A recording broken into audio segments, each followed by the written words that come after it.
I've been thinking about teachers a lot, primarily because my mom is one and she be telling me her stories, and I think that my phone hears me conversing with her because now my algorithm has been trying to feed me videos of teachers who have quit. And I have indulged in two of them, but about 6, 7 months ago, there was another teacher I was watching with the same story. She quit around the time that we were in lockdown, something like that, maybe after. And I thought, wow, I'm just grateful that I went to school at the time that I did. And it reminds me that someone else who's older than me has said the same thing. I'm glad that I was a kid at the time that I was a kid. So now I wonder if the kids of now, years down the line, are going to say, I'm glad I was a kid at the time that I was a kid. But anyway, because I was thinking about teachers, I was thinking about just how different they all are, although the mission is the same, which is to educate and to foment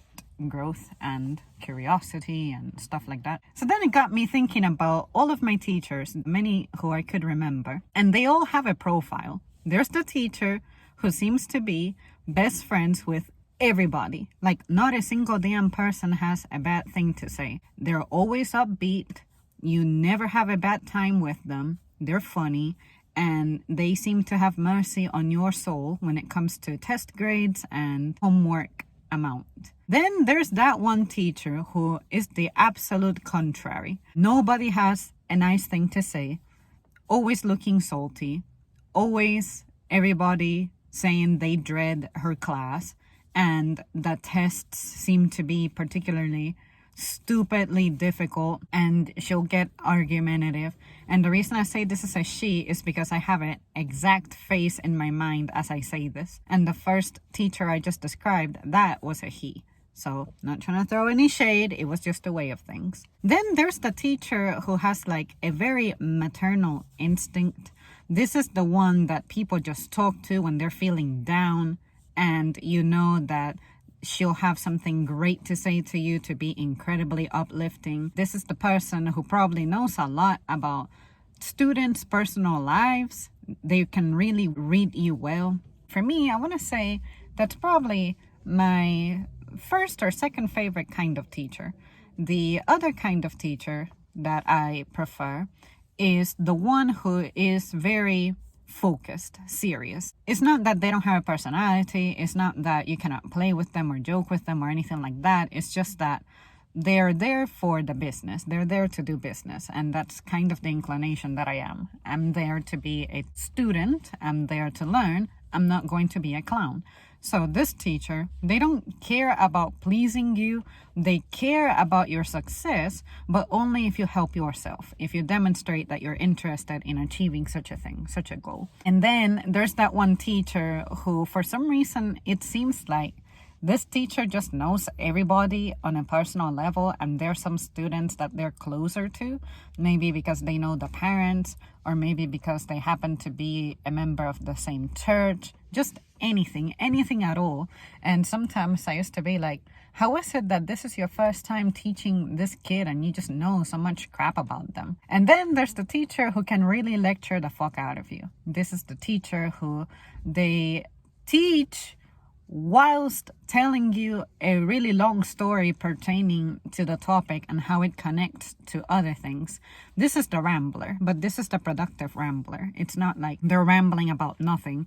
This is usually an older teacher, and it's because I guess they have so much experience in life. They're veterans in the craft that that's all they can do. They just want to talk your ear off, and they'll sit on their favorite chair and just have at it. And you better be listening, because whatever they're rambling about may show up on a test. I like that teacher, but there's also the aspect of me being a kinesthetic learner now that I think a teacher like that doesn't benefit me as much. But back in the day, I guess I was developing more of an auditory learning style, because to me, I cared about everything that a teacher ever uttered. Right off the bat, that's what I can think of. Really, nothing else stands out to me to describe a teacher. It's either they're serious or they're the really laid back, easygoing, especially health and PE classes that they're not super serious.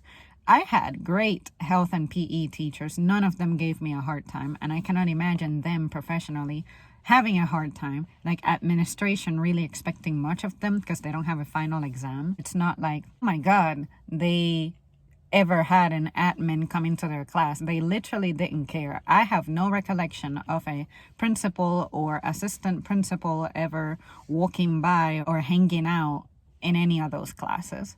And it makes sense. They're not the ones that get tested for the state or whatever it is. You know what I mean?